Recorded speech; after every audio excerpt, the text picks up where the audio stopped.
Artinya mereka menutup Selat Hormuz ada dasar hukumnya, yaitu Undang-Undang Pengelolaan Selat Hormuz yang sudah disahkan akhir Maret kemarin. Itu dikelola bareng Oman. Di hari pertama perang Amerika malah langsung bunuh anak-anak perempuan, calon perempuan-perempuan masa depan. Ya, agresi Amerika dengan Israel ke Iran ini malah bukan hanya merugikan Amerika atau Israel, tapi juga merugikan seluruh dunia. Jadi seolah-olah Iran yang sekarang disalahkan, padahal Iran korban. Pelaku tidak pernah dipermasalahkan. Harusnya ya Amerika dengan Israel, karena Iran tidak pernah menyerang negara lain. Sebenarnya Iran tuh ya di atas angin dari awal. Dan sekarang itu yang terpojok atau yang dalam posisi terdesak itu adalah Trump. Amerika di bawah Trump sekarang sudah sangat terhina.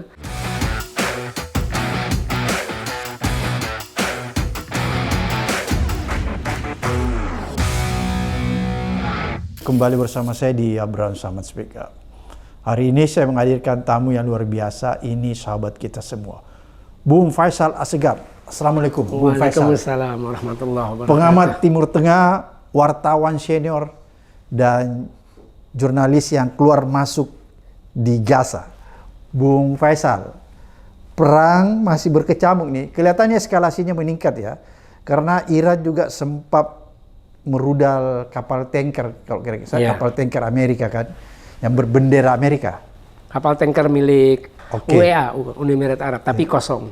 Oke, kosong ya. Dan kelihatannya di Selat Hormuz dan di perairan Oman ini ada eskalasi yang meningkat ya. Karena di Selat Hormuz diblokade oleh Iran, di Laut Oman ada Amerika di sana melakukan blokade dan eskalasinya semakin meningkat. Kalau nggak salah ada serangan juga ke Tel Aviv dari Iran. Saya belum dengar sih, tapi yang jelas ini kan Iran sudah memberikan waktu 1 bulan supaya Amerika memenuhi tuntutan Iran, 14 tuntutan itu 14. kan. Iya. Nah, artinya ada indikasi kalau Amerika tidak penuh itu, Iran akan mulai menyerang lagi. Menyerang terutama kapal-kapal Amerika yang tugasnya memblokade kapal-kapal yang ingin masuk ke pelabuhan Iran atau keluar dari pelabuhan Iran. Jadi kemungkinan itu yang akan diserang oleh Iran. Oke, karena kalau kita lihat ada beberapa kapal perang Amerika ya, bahkan ada kapal induknya di Laut Oman ya, di situ. Dan yang menarik, Bung Faisal, saya melihat juga semalam berita bahwa Inggris juga ingin melakukan, tapi bukan menyerang, pengamanan Selat Hormuz. Itu narasinya, pengamanan, sehingga dia mengirimkan kapal perang dan jet-jet tempur. Katanya untuk mengamankan Selat Hormuz. Kemudian juga Perancis, tapi Perancis membantah ya. Apa memang terkonfirmasi bahwa Inggris memang mengirim kapal perang untuk melakukan pengamanan, bukan penyerangan? Jadi Inggris sama Perancis itu mengumpulkan beberapa negara. Kalau nggak salah ada 40 negara, saya lupa. Jadi mereka ingin berkoalisi tapi bukan bersama Amerika. Kalau Amerika dengan operasi militer, kalau Inggris sama Perancis, nah itu ini yang belum ketahuan. Apa kalau mereka bilang bahwa mereka defensifnya seperti apa? Karena sesuai Undang-Undang Pengelolaan Selat Hormuz yang sudah disahkan Parlemen Iran akhir Maret lalu, itu kan pasalnya ada 11. Saya punya draftnya. Itu salah satu pasalnya menyebutkan kapal Amerika atau Israel atau negara-negara yang berafiliasi dengan kedua negara itu sama sekali dilarang melintasi Selat Hormuz. Terus ada lagi pasal yang bilang bahwa individu, perusahaan atau negara yang bermusuhan dengan Iran.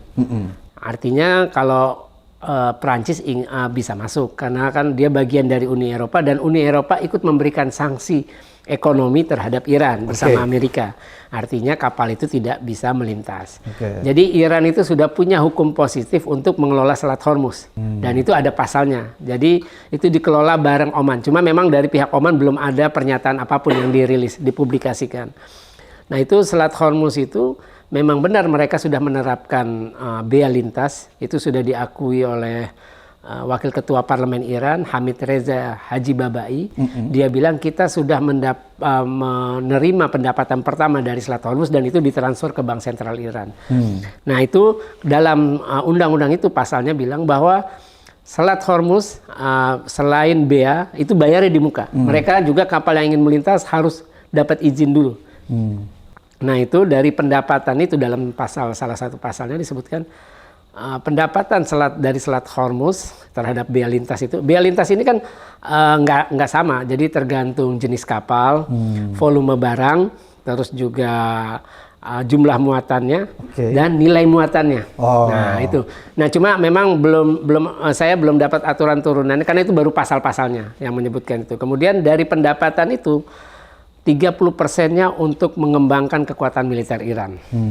Jadi dari pendapatan Bea Lintas Selat Hormuz 30% untuk militer, 70% untuk pembangunan infrastruktur dan kesejahteraan rakyat Iran. Artinya ekonominya diperbaiki.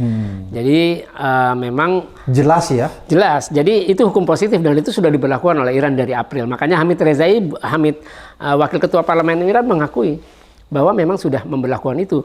Itu dia mengakui bulan lalu. Jadi bulan lalu sudah diterapkan Bea Lintas Selat Hormuz. Dan ada pasal yang menyebutkan kalau melanggar, artinya dia nggak izin, terus juga nggak bayar bea lintas, ya namanya laut luas mungkin bisa aja, akan dikenai denda 20% dari total muatan dan kapal ditahan sementara sampai denda itu dibayar, baru kapal boleh dilepas.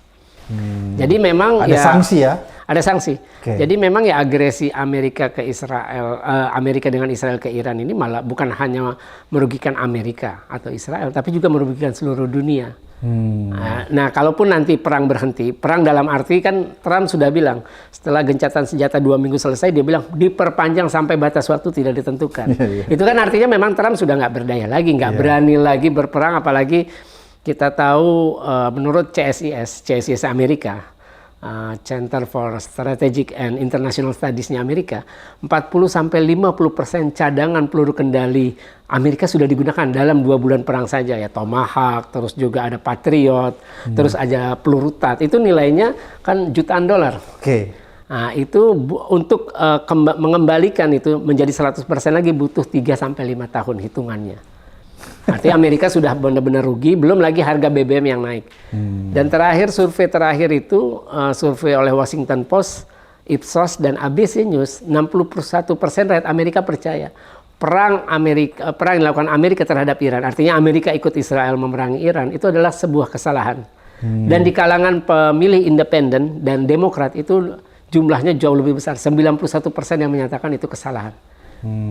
Dan tingkat kepuasan terhadap Trump kan karena harga-harga naik, terus karena perang ini itu di bawah 20%. Saya ingat saya sih 26%. Jadi semakin rendah ya? Semakin rendah. Dan ini kan berbahaya untuk pemilu sela. Ya, pemilu sela, ya Partai Republik bisa jadi kalah dan itu akan mengancam posisi Trump sebagai presiden. Jadi kalau Partai Republik kalah di parlemen bisa Trump terancam pemakzulan ya? Iya, pemakzulan. Oke, Bung Faisal, kalau kita lihat kan kelihatannya Amerika memang ini ingin exit plan-nya ingin keluar secara terhormat ya.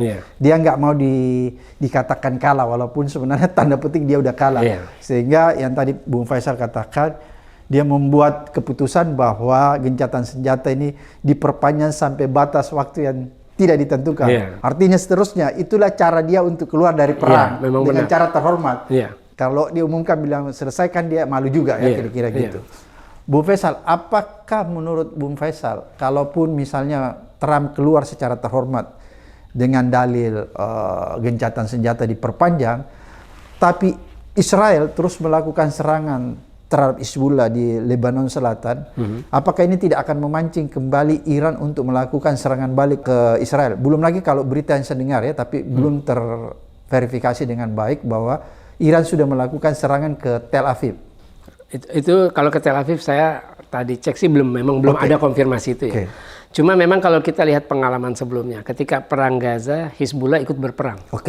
Jadi 7 Oktober, nah nggak lama itu Hizbullah ikut berperang. Nah Iran sama sekali tidak menyerang Israel ketika Hizbullah solidaritas terhadap rakyat Gaza, terhadap Hamas, Jihad Islam melawan Israel. Israel kan juga akhirnya bertempur dengan Hizbullah. Iran tidak ikut-ikutan. Artinya dalam hal ini prinsip Iran, selama negaranya tidak diserang, maka Iran tidak akan menyerang Israel. Dan pengalaman sebelumnya juga sama. Itu kan 31 Juli pemimpin Iran kan Ismail Haniyeh tewas, dibunuh di Teheran. Padahal waktu itu dia statusnya tamu negara. Itu tinggal di Wisma Negara milik Garda Revolusi. Saya pernah tinggal di sana waktu 2023. Itu sama juga Wisma milik Garda Revolusi Islam Iran. Itu di kota Mashhad. Nah itu dibunuh, itu padahal Hamas itu istilahnya kelompok yang dia dukung. Dia bantu pendiriannya, dia danai, dia pelatihan. Tapi Iran tidak menyerang Israel, padahal jelas itu dilakukan oleh Israel. Sama kemudian ketika 24 September 2024, pemimpin Hizbullah Hasan Nasrallah tewas juga oleh serangan Israel. Itu Iran nggak menyerang Israel. Jadi dia menahan diri ya? Dia menahan diri. Jadi buat Iran ya, kalau negaranya nggak diserang, ya dia nggak akan nyerang. Nah, inilah jawaban. Akhirnya Iran memutarbalikkan semua propaganda palsu Amerika dengan Israel bahwa Iran itu ancaman bagi perdamaian dunia. Iran itu ancaman bagi keamanan kawasan Timur Tengah. Tapi Iran sebelum diserang oleh Israel 2025 ataupun sekarang oleh Amerika dengan Israel sejak 28 Februari, Iran tidak pernah menyerang pangkalan militer Amerika di Timur Tengah, tidak pernah menyerang Israel, walaupun dari awal Republik Islam Iran berdiri 1979, mereka kan sudah menyatakan mereka bermusuhan dengan Zionis, artinya bermusuhan dengan Israel, dengan Amerika. Tapi Iran menghormati hukum internasional bahwa menyerang negara merdeka dan berdaulat itu adalah pelanggaran hukum. Artinya yang dilakukan Iran sekarang ini adalah membela diri karena diserang. Itu kewajiban agama di mana-mana. Jadi sebenarnya kalau kita lihat track record Iran ini bukanlah negara yang agresor seperti yang dikampanyekan Amerika ya. Memang dia benar. Justru negara yang selalu mempertahankan diri ya. Iya. Ya, ini kan berbanding terbalik faktanya. Faktanya Amerika berperang sudah banyak banget. Di Vietnam, terus juga ikut perang di Korea, terus juga di Afghanistan, terus juga di Irak. Sebelum nyerang Iran dia menculik presiden negara lain. Iya, betul. Venezuela, Nicolas Maduro dan istrinya. Israel juga sama. Israel malah lebih parah lagi, dia melanggengkan penjajahan terhadap Palestina, dia menyerang Lebanon. Pernah melancarkan invasi 1982 sebelum Hizbullah terbentuk sampai ke Beirut. Sampai ada namanya pembantaian Sabra Shatila karena di kamp pengungsi Sabra Shatila di ibu kota Beirut itu itu sebelum Hizbullah terbentuk. Artinya keberadaan Hizbullah sejak itu mampu meredam ambisi Israel untuk memperluas wilayahnya atau untuk melancarkan invasi ke wilayah Lebanon Selatan. Karena itu sudah dilakukan 1982. Sama ketika Assad jatuh, Israel masuk di hari pertama. 8 Desember Israel langsung masuk menguasai Gunung Hermon. Itu di jaraknya Syria, ya? Di Suriah itu jaraknya mungkin berapa? Saya lupa. Mungkin 50 km dari ibu kota Damaskus. Dan sekarang Israel sudah ada di 3 provinsi di Damaskus, di Suriah Selatan. Itu Suwaida, Daraa, sama Kunaitrah. Jadi ada 3 di situ kehadiran pasukan Israel di 3 provinsi itu. Walaupun masih di pinggiran, tapi sudah masuk wilayah. Dia ingin memperluas wilayah pendudukannya. Iya. Selain di Lebanon, dia juga masuk ke Suriah ya. Iya, memang. Oke, kalau begitu berarti Bung Faisal kita lihat bahwa kalaupun nanti Amerika menarik diri dari perang dengan alasan gencatan senjata diperpanjang, bukan berarti ada jaminan bahwa Israel juga menghargai gencatan senjata itu ya? Iya, karena kan memang perang ini kan tahun lalu Amerika terlibat penutup perang 12 hari Juni tahun lalu. Itu kan yang mulai Israel. Nah ini juga persoalannya juga sama. Jadi memang ini dimulai dari Israel dulu sebenarnya. Jadi 23 Februari itu Perdana Menteri Israel Benjamin Netanyahu mendapat informasi intelijen dari agen Mossadnya di lapangan. Artinya dilaporkan lewat David Barnea, Direktur Mossad, 23 Februari bahwa Mossad mendapat informasi akan ada agenda pertemuan pemimpin tertinggi Iran Ayatollah Ali Khamenei dengan para pejabat keamanannya. Ya, artinya di situ ada Panglima Angkatan Bersenjata, Komandan Garda Revolusi, terus Menteri Intelijen Ismail Khatib, Menteri Pertahanan Nasir Zadeh. Itu kan di hari itu yang tewas ada 4-5. Nah, di situ akhirnya Netanyahu nelpon ke Trump. 23 Februari nih kejadian. Kita dapat informasi ini nih. Kayaknya pas nih kita serang dan itu bisa memicu. Jadi penilaian asesmen dari Mossad kalau kita serang, karena tahun lalu kan Ali Khamenei nggak dibunuh, Nah, tidak menjadi target mungkin atau lolos dari upaya pembunuhan.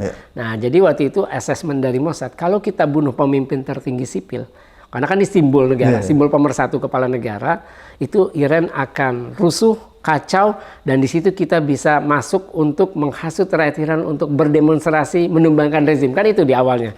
Jadi itu skenarionya ya? Skenario seperti itu. Nah, Netanyahu telepon Trump. Trump bilang, ya udah saya pikir-pikir dulu. 3 hari kemudian Trump nelpon. Oke, saya setuju kita serang bersama hari Sabtu pagi karena udah dapat agendanya kan. Nah, Sabtu pagi diserang itu sekitar 9:30, 9:30 itu. Kemudian nggak lama Trump dengan Netanyahu sama-sama mengeluarkan pernyataan. Ayo rakyat Iran turun ke jalan, selesaikan misi kami. Nah itu. Nah rakyat Iran memang benar turun ke jalan, tapi kan bukan untuk menumbangkan rezim, tapi untuk memberikan dukungan. Karena Yaitu tadi salah satu yang membuat rakyat Iran solid dan marah karena di hari pertama itu kan 168 anak SD khusus perempuan di kota Minab, Provinsi Hormozgan tewas 168. Jadi itu juga yang membuat rakyat Iran marah. Selain memang ada agresi asing, biasanya kan kalau sebuah bangsa ada invasi asing ada nasionalisme meningkat. Nah, apalagi Iran ya terkenal dengan nasionalisme. Nah, Iran kan terkenal dengan nasionalisme. Mereka bangga sebagai sebuah bangsa besar, peradaban tua. Jadi ya mereka nggak mau mengalah. Cuma memang yang menarik, dunia kembali nggak adil dalam bernarasi. Artinya begini, Iran tidak pernah punya wacana tutup Selat Hormuz sebelum ada agresi Amerika dengan Israel 28 Februari. Terus Iran sebelumnya juga udah memperingatkan Amerika karena Trump sudah ngancam kan, kalau nggak mau deal kita akan serang. Iran sudah memperingatkan kalau kita diserang oleh Amerika, kita akan serang pangkalan militer Amerika di Timur Tengah, terutama di kawasan Teluk Persia, negara-negara Arab itu Arab Saudi, Kuwait, Uni Emirat Arab, Bahrain, Qatar dan Oman, dan juga kita akan serang lagi Israel dan juga kita akan tutup Selat Hormuz. Itu sudah diperingatkan sebenarnya. Nah terus kemudian Amerika sama Israel jadi nyerang 28 Februari. Iran melaksanakan peringatan itu, dia tutup. Nah dunia malah menyalahkan ujung dari persoalan ini. Tapi akar persoalannya tidak pernah dibahas. Ini kan yang sekarang dunia seolah-olah ada narasi ini gara-gara Iran nutup Selat Hormuz harga minyak mentah global naik. Dan di mana-mana BBM Amerika termasuk di kita pun ikut pengaruh seluruh dunia. Padahal dia tidak mencoba melihat akar permasalahannya. Nah harusnya kan melihatnya itu. Jadi seolah-olah Iran yang sekarang disalahkan, padahal Iran korban. Pelaku tidak pernah dipermasalahkan, tidak dipersoalkan. Nah itu yang sekarang ini narasi tidak adilnya di situ dunia ini. Harusnya ya Amerika dengan Israel, karena Iran tidak pernah menyerang negara lain. Betul. Dan Iran tidak pernah berniat menutup Selat Hormuz sebelumnya. Dan Iran tidak pernah, walaupun dia menyatakan permusuhan terhadap Israel atau tidak pernah menyerang duluan. Nah itu. Bung Faisal, ini kan menarik. Ada spekulasi yang menyatakan bahwa Mujtaba Khamenei itu kan terluka ya ketika ada serangan, dan sekarang diberitakan lagi-lagi spekulasi belum terkonfirmasi, dan dia sudah menyampaikan deklarasi bahwa Iran sudah siap perang kembali 100% untuk menghadapi Amerika kalau rekomendasi mereka 14 poin itu tidak diterima. Apakah ini menjadi alarm yang membahayakan bagi Amerika kalau misalnya Amerika masih punya strategi mengulur-ngulur waktu? Ya memang benar, karena kan Iran sudah menyatakan dia hanya akan kasih waktu sebulan. Kalau nggak salah hitungannya awal Mei kemarin ketika ada mereka menyampaikan proposal 14 tuntutan itu, artinya bulan depan kemungkinan ya akan perang lagi. Karena kan yang membuat keputusan perang atau damai pemimpin tertinggi sebagai kepala negara, artinya Mujtaba. Nah memang ketiadaan Mujtaba tidak pernah muncul depan publik itu pasti dimanfaatkan Barat.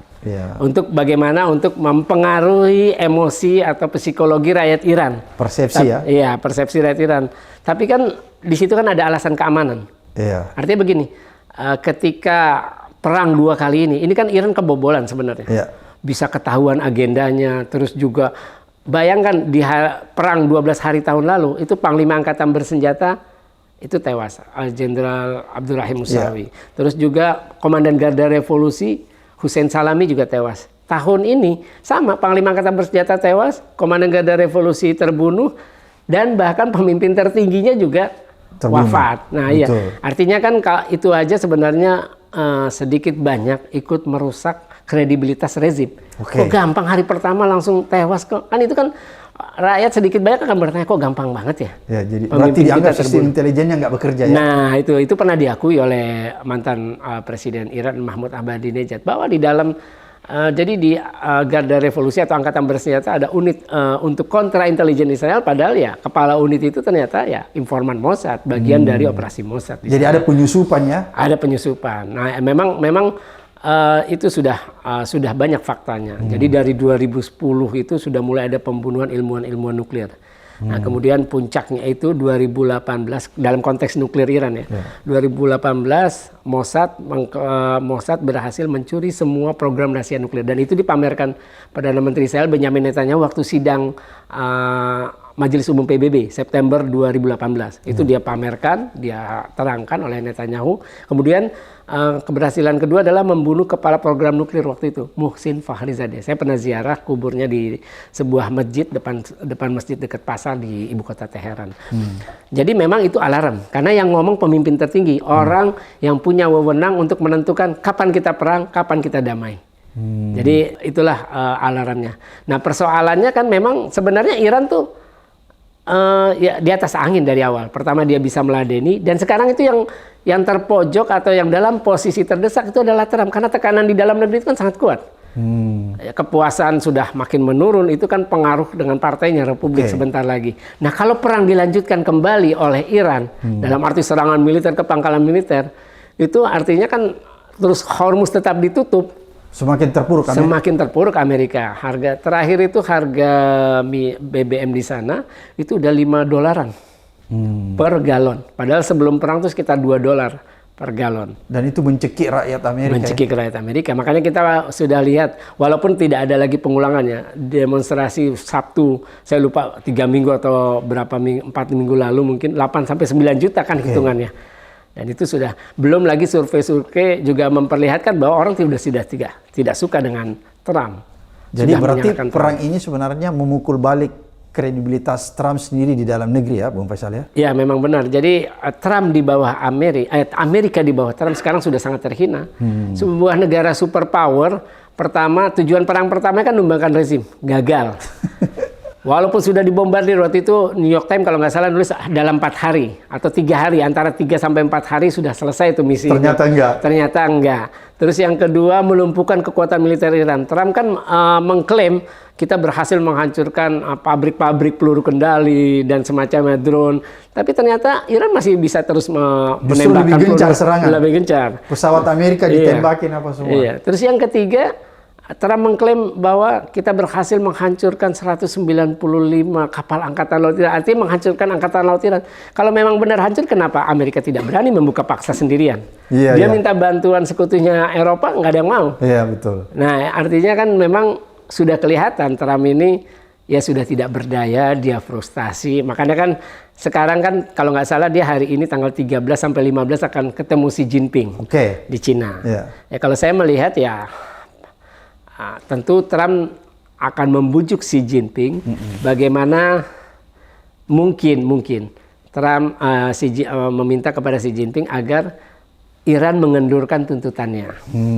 Karena kan salah satu yang dituntut Amerika kan penghentian, sebenarnya pengennya penghentian total uranium. Waktu di Islamabad itu Amerika minta 20 tahun, Iran minta hanya 5 tahun. Kemudian terakhir infonya Amerika turunin, ya udah 12 tahun aja. Tapi kan akhirnya nggak ada lagi kesepakatan. Tidak ada kesepakatan, tidak ada lagi perundingan langsung kecuali yang jilid pertama di Islamabad. Yang kedua kan Amerika ingin 450 atau 440-an, 45 uranium, kilogram uranium yang sudah diperkaya ke level 60% itu dikeluarkan dari Iran. Ya diserahkan ke Amerika atau di IAEA. Tapi kan Iran sudah tidak mau. Nah, apa yang dilakukan oleh Iran dengan kukuh pada tuntutan ini sesuai keinginan rakyat. Karena ada survei dilakukan stasiun televisi pemerintah Iran, IRIB, Islamic Republic of Iran Broadcasting, bulan lalu. Itu 85,7% rakyat Iran menolak tuntutan Amerika agar Iran menghentikan program peluru kendali balistiknya, hipersoniknya. Karena sudah kelihatan berhasil menghancurkan pangkalan-pangkalan militer Amerika di Timur Tengah. Dan berhasil menyerang Israel. Dan berhasil menyerang Israel sejak tahun lalu. Jadi memang sudah kelihatan ini berbahaya kalau Iran terus memproduksi peluru kendali balistiknya. Karena laporan New York Times, 13 dari 19 pangkalan militer Amerika di Timur Tengah itu rusak berat. Dan Al Jazeera sudah menyayangkan yang kerusakan berat di pangkalan militer Amerika terbesar di Timur Tengah, Al Udeid di Qatar. Jadi nggak bisa digunakan lagi? Jadi susah digunakan karena kan radar, terus komunikasi satelit, itu sistem pertahanan udara, itu kan yang paling mahal di sebuah pangkalan militer, itu juga sudah rusak berat, sudah hancur. Nah, terus 87,2% rakyat Iran itu puas dengan respon dari angkatan bersenjatanya, dari garda revolusinya, bahwa mereka bisa meladeni serangan itu, bisa memberikan serangan balasan yang merugikan Amerika. Ya apalagi dengan menutup Selat Hormuz. Dan mereka sekarang sudah punya hukum positifnya. Artinya mereka menutup Selat Hormuz ada dasar hukumnya. Yaitu Undang-Undang Pengelolaan Selat Hormuz yang sudah disahkan akhir Maret kemarin. Oke, jadi kalau begitu Bung Faisal, rakyat Iran sebenarnya sangat mendukung perang yang dilakukan Iran terhadap Amerika. Karena itu dianggap perang yang terhormat, pembelaan diri terhadap kedaulatan negara ya. Iya, karena kan begini, Iran ini kan 2 kali diserang. Terus tewas pemimpin tertinggi, Panglima Angkatan Bersenjata, Komandan Garda Revolusi, Menteri Intelijen, terus kemudian Menteri Pertahanan, terus kemudian Sekretaris Dewan Keamanan Nasional tertinggi Ali Larijani yang terkenal itu. Artinya kan yang dipertaruhkan kan bukan hanya rakyat Iran, kredibilitas rezim. Kalau mereka nggak balas, pasti akan dapat pertanyaan. Kok kita nggak balas sih, nggak berani balas, kan gitu. Padahal kita sudah jadi korban. Apalagi ada 168 anak SD perempuan, itu kan anak-anak, perempuan lagi. Ya, ketika Amerika selalu mengkampanyekan ada penindasan terhadap hak-hak perempuan, di hari pertama perang Amerika malah langsung bunuh anak-anak perempuan, calon perempuan-perempuan masa depan. Jadi berarti sebenarnya Amerika ini, apa yang dilakukan Amerika ke Iran itu sama sekali tidak dapat dibenarkan ya, karena sama sekali tidak sasarannya adalah sasaran sipil ya. Sasaran sipil, kampus, Israel juga nyerang kampus, universitas, sains, teknologi, saya lupa di kampusnya di Teheran itu teknologi, istilahnya MIT-nya Iran. Nah, itu juga Bung Faisal, kalau kita lihat kan eskalasinya memang kalau di lapangan semakin kelihatan bahwa ada gejolak ya, apalagi kalau kita lihat Selat Hormuz dan perairan Oman. Dan ini tidak menutup kemungkinan eskalasi ini setiap saat bisa pecah ya, kalau kita lihat. Apakah menurut Bung Faisal dengan figur Mujtaba Khamenei ini semakin meyakinkan kita bahwa kemungkinan besar memang perang akan berkecamuk lagi? Karena kalau kita lihat profilnya Mujtaba ini adalah orang yang bukan mudah ditundukkan oleh Amerika ya. Justru orang yang mungkin punya pengalaman di medan tempur, punya pengalaman di dunia intelijen dan lain sebagainya. Sehingga inilah yang menjadi kekuatan Mujtaba untuk melanjutkan perang berikutnya. Mujtaba ini kan dikader oleh ayahnya. Jadi walaupun dia tidak pernah muncul di depan publik ketika ayahnya masih menjadi pemimpin tertinggi, tapi dia berada di belakang layar. Dan dia juga punya hubungan dekat dengan Garda Revolusi. Garda Revolusi Islam Iran. Nah, yang menarik kan kenapa Mujtaba punya motivasi perang harus dilanjutkan. Itu kan pesan pertama yang setelah dilantik. Terpilih. Dia terpilih hari Minggu depannya, dia terpilih. Kemudian Kamis dia mengeluarkan pesan pertama. Pesan pertama ini ada 2 poin penting. Pertama, lanjutkan perang untuk membayar darah para syuhada. Dan secara khusus dia menyebut 168 anak perempuan. Artinya korban anak SD perempuan di kota Minab itu harus dibayar, harus dibalas darahnya yang sudah ditumpahkan oleh Amerika. Terus yang kedua, tutup Selat Hormuz. Nah, dalam pesan terakhirnya minggu lalu, itu Mujtaba bilang Selat Hormuz harus tetap ditutup. Jadi dia menyanjung bahwa militer Garda Revolusi berhasil menutup secara efektif Selat Hormuz dan buat Amerika dan sekutunya itu kan sangat merugikan. Harga gas juga, apalagi kita tahu mau musim panas. Artinya listrik itu sangat perlu, dan itu salah satunya kan bahan bakarnya kalau nggak itu kan gas. Itu untuk mesin untuk AC atau mesin pendingin ruangan. Terus kemudian yang menarik dalam pesan Mujtaba terakhir itu, dia sebut bahwa nantinya tatanan di Timur Tengah itu harus tanpa Amerika. Karena dia nyebut Amerika dengan Israel ini sumber masalah. Apalagi Mujtaba punya pengalaman pribadi. Di perang ini dia kehilangan ayahnya, kehilangan ibunya, kehilangan istrinya. Terus dia juga kehilangan 1 putranya. Artinya dia punya motif pribadi, pasti sebagai manusia dia punya motif itu. Itu sebagai pribadi individu. Dan manusiawi. Dan sebagai pemimpin negara dia harus membela rakyatnya, membalas. Karena istilahnya kan ini udah diserang, masa kita nggak balas? Dan dalam hukum Islam juga mengajarkan ketika kita diserang, harta kita berusaha dirampas, kehormatan kita diinjak-injak, ya kita harus berani melawan. Dan itu yang dipegang oleh Mujtaba ya? Dan itu sudah dipegang oleh Mujtaba, didikan Mujtaba seperti itu. Apalagi kan Iran ini kan negara yang punya martabat. Kalau dalam bahasa Parsinya itu sya'an. Sya'an itu martabat, harga diri. Kalau orang punya harga diri, tentu saja dia tidak peduli kehilangan apapun. Asal harga dirinya tidak diinjak-injak. Dan harus dikembalikan ya? Dan harus dikembalikan. Harus ditegakkan harga diri itu. Martabat itu harus dikembalikan. Oke, Bung Faisal. Kalau kita lihat ini kan Israel akan terus mengganggu jalannya gencatan senjata kalau saya lihat ya, dengan melakukan provokasi serangan terus ke Lebanon Selatan terhadap Hizbullah. Apakah menurut Bung Faisal melihat bahwa pada akhirnya nanti kalau misalnya Israel akan mengganggu terus-menerus, maka kemungkinan besar Iran juga akan terpancing untuk keluar melakukan serangan ke Israel, karena kan serangan ke Hizbullah itu sama juga serangan yang tidak langsung terhadap Iran, karena kan kita tahu bahwa proksi Iran itu adalah Hizbullah, Houthi, dan juga teman-teman di Gaza kan. Apakah ini akan bisa memancing Iran bahwa pada akhirnya dia akan keluar, paling tidak memberi bantuan, misalnya bantuan persenjataan dan lain sebagainya? Iran memang menjadikan syarat, salah satunya tuntutannya, hentikan agresi bukan hanya di Iran, tapi di semua front, yaitu di Lebanon, terus juga di Palestina, kemudian di Irak. Kalau di Yaman memang jarang, karena memang jaraknya terlalu jauh, ongkosnya mahal buat Amerika atau Israel nyerang Yaman. Nah, jadi kalau saya melihatnya begini, Iran itu tetap pada posisi ingin menunjukkan dia negara yang menghormati hukum internasional. Artinya ketika negara yang nggak diserang, dia tidak akan menyerang. Makanya kita lihat walaupun Israel tiap hari membombardir rakyat sipil Lebanon, dia tidak menyerang Israel.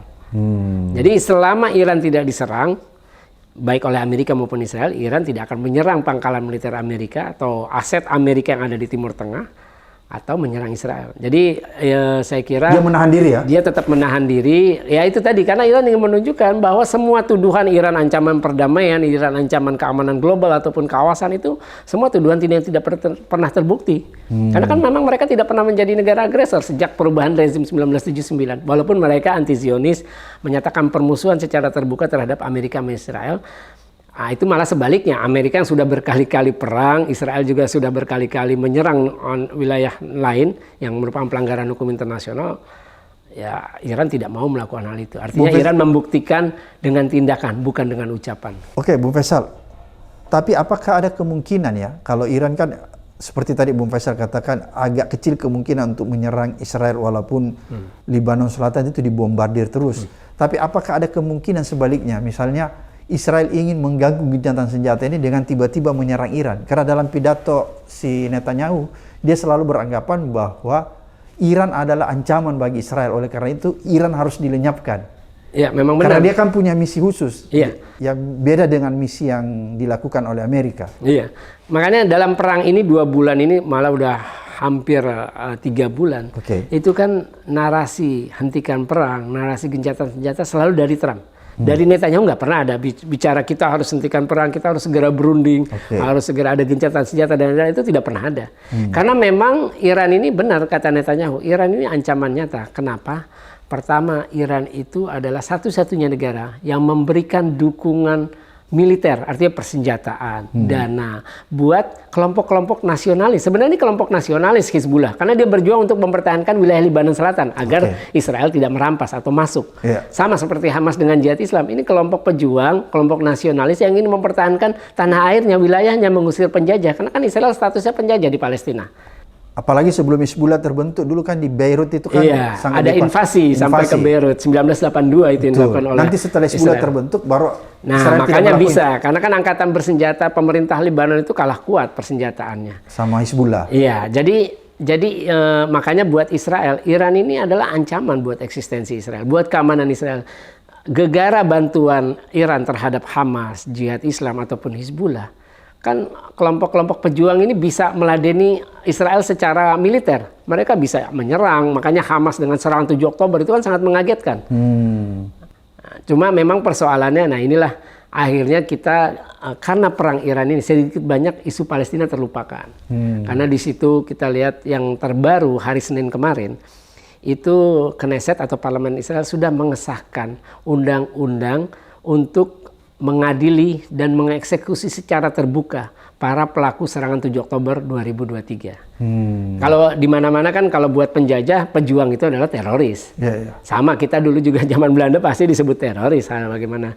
Nah terus Maretnya Parlemen Israel, Knesset itu sudah mengesahkan undang-undang hukuman mati bagi orang Palestina yang membunuh warga Israel atas motif nasionalisme. Kalau motif kejahatan atau perkelahian mungkin nggak akan sampai situ, tapi itu sudah disahkan. Jadi memang ada isu terus juga di Gaza, itu laporan dari media Israel itu, kontrol Israel terhadap Gaza. Kan setelah Yellow Line itu kan Israel hanya mengontrol sekitar 52%. Sekarang mereka sudah mengontrol 68%. Semakin luas ya? Semakin luas mereka mengontrol. Jadi melewati batas garis kuning itu. Sesuai kesepakatan gencatan senjata yang dipaksakan oleh Trump. Oktober tahun lalu. Jadi berarti dengan adanya perang Iran ini, kita luput memperhatikan bahwa Israel semakin memperluas daerah pendudukannya di Palestina ya? Ya, di Gaza. Terus juga mereka makin memperluas permukiman, terus juga melarang, mulai membatasi pergerakan. Memang itu sudah lama, tapi makin membatasi. Ya, itu tadi, karena memang tidak ada perhatian dunia. Semua dunia tertuju pada perang Iran dengan Amerika, melawan agresi Amerika dengan Israel. Jadi menurut Bung Faisal bahwa sebenarnya motif Israel ini sangat berbeda dengan motif Amerika dalam perang. Karena Israel punya motif yang dari dulu tidak pernah berubah, bahwa akan membangun Israel Raya di daerah-daerah Arab itu ya. Iya, jadi yang sasaran itu kalau sesuai peta itu negeri Sam. Negeri Sam itu Palestina, Lebanon, Suriah, dan Yordan. Itu yang akan dikuasai. Itu salah satu yang akan dikuasai. Kemudian sebagian Arab Saudi dan Irak, karena mulai dari Sungai Furat kan. Sungai Furat itu ada di Irak juga, terus ada di Suriah, mulai dari Irak sampai Suriah. Dan sebagian Arab Saudi. Itu rencana Israel Raya. Itu rencana Israel Raya seperti itu.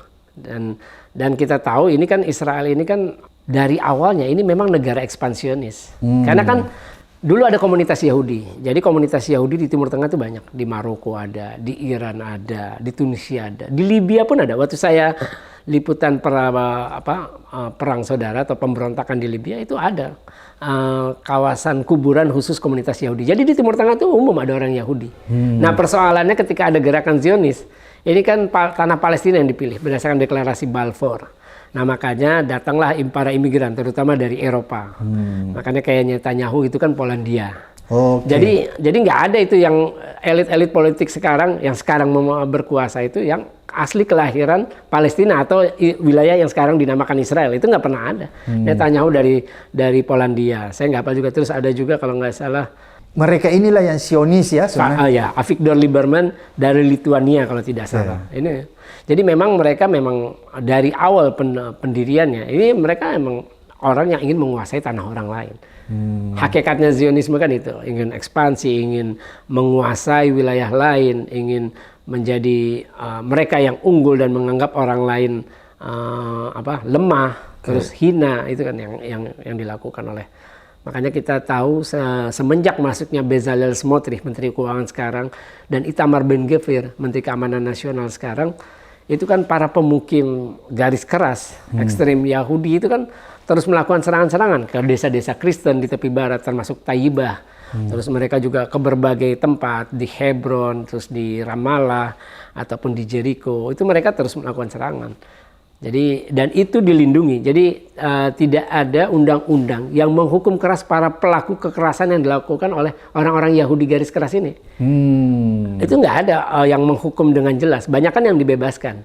Nah, sekarang akhirnya muncul undang-undang hukuman mati. Itu kan tanda kutip sebuah diskriminasi terhadap orang Palestina. Orang Palestina bunuh orang Israel dihukum mati. Sedangkan orang Israel bunuh orang Palestina sama sekali belum ada satupun hukuman mati.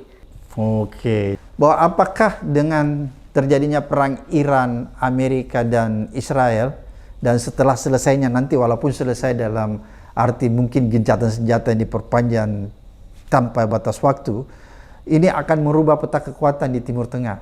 Maksudnya apakah negara-negara Arab nanti bisa saja sudah beralih dari aliansinya terhadap Amerika atau tetap mencengkram Amerika?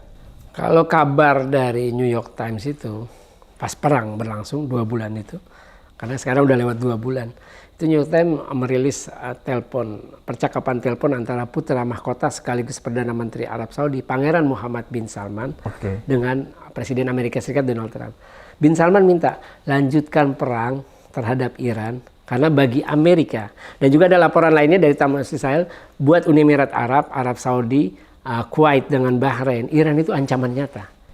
Ya sedikit banyak, walaupun itu aset militer Amerika yang diserang, pangkalan ataupun kedutaan ataupun tempat tinggal semacamnya, itu kan berada di wilayah mereka. Dan bahkan ada kilang itu diserang. Walaupun di Arab Saudi dibantah, di Qatar pun dibantah, itu dilakukan oleh Iran. Ada intelijen Mossad lah, intelijen Israel yang masuk di situ, yang melakukan serangan palsu dengan atas nama Iran lah, serangan samaran. Jadi, nah yang berbeda tuh Qatar berubah. Kalau Oman dari dulu memang selalu netral. Oman tidak mau ikut-ikutan arus Saudi, UEA untuk bermusuhan dengan Iran. Sebenarnya Arab Saudi dengan Iran tuh sudah punya perjanjian damai itu oleh Beijing. Jadi Maret 2023. Kan hubungan diplomatik mereka sempat putus Januari 2016. Setelah dipicu oleh eksekusi terhadap 43 orang Syiah di Saudi, itu di Provinsi Timur banyakan. Itu terutama di daerah Awamiyah.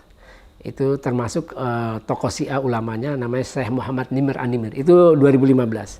Nah kemudian gara-gara orang di Iran tuh orang Syiah pada marah, mereka demonstrasi bakar konsulat jenderal Iran di kota Mashhad dan konsulat jenderal Arab Saudi di kota Mashhad dan kedutaan besar Arab Saudi di ibu kota Teheran. Makanya akhir itu putus. Nah baru nyambung lagi lewat yaitu tadi mediasi oleh Beijing. Maret 2023. Jadi Cina ini memang punya kepentingan untuk mendamaikan karena kan dia istilahnya motifnya ekonomi. Ini kan bedanya Cina dengan Amerika. Amerika ketika ingin berpengaruh atau ingin masuk ke sebuah negara, dia memaksakan nilai-nilainya, nilai demokrasi, nilai HAM, walaupun itu standar ganda. Kalau Cina kan nggak peduli. Cina yang penting dagang. Dagangannya laku, terus dia juga butuh, dia bisa beli. Nah, itu dia nggak peduli mau pelanggar HAM kayak atau apa, Cina nggak peduli. Dia nggak mau tahu bentuk apapun di negara itu, mau kerajaan, mau republik. Iya, dia tidak peduli itu. Kalau Amerika memaksakan. Kalau Amerika memaksakan tapi sesuai kepentingannya. Jadi dan ada nilai-nilainya nilai-nilai yang belum tentu benar. Memang benar ya. Ya, saya sebenarnya sangat menyayangkan ya ketika di Indonesia masih ada keberpihakan yang sangat ironis. Masih ada orang yang berpihak kepada pelaku kejahatan. Kan ini udah jelas, yang nyerang duluan Amerika dengan Israel.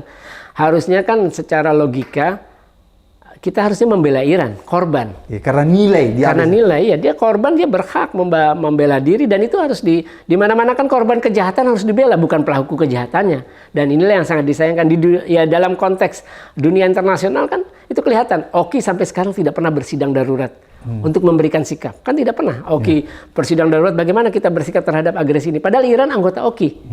Oki itu kan 57 negara berpenduduk mayoritas muslim. Somaliland yang baru diakui Israel belum masuk karena belum diakui PBB. Kosovo juga belum masuk karena belum diakui oleh PBB. Nah, itu yang sangat sayangkan. Ya, saya sangat berharap ya kita yang menempatkan ini secara proporsional. Korbanlah yang kita bela, bukan pelaku kejahatan yang kita bela. Berarti kalau korban yang kita bela, seharusnya kita berpihak kepada Iran karena di sana ada nilai-nilai kemanusiaan. Dan kita mengutuk Israel dan Amerika karena Israel dan Amerika adalah penjahat perang. Kira-kira memang benar. Karena di hari pertama saja Amerika sudah bunuh 2 peluru kendali Tomahawk, membunuh 168 anak SD perempuan. Artinya kan itu umur 12 tahun ke bawah anak SD perempuan. Itu termasuk kejahatan perang. Terima kasih Bung Faisal. Mudah-mudahan apa yang disampaikan mengedukasi kita, mencerahkan kita, sekaligus menuntun rakyat Indonesia untuk melihat sebuah kebenaran terhadap perang Iran, Amerika, Israel. Sampai ketemu di episode berikutnya di Abraham Samad Speaker.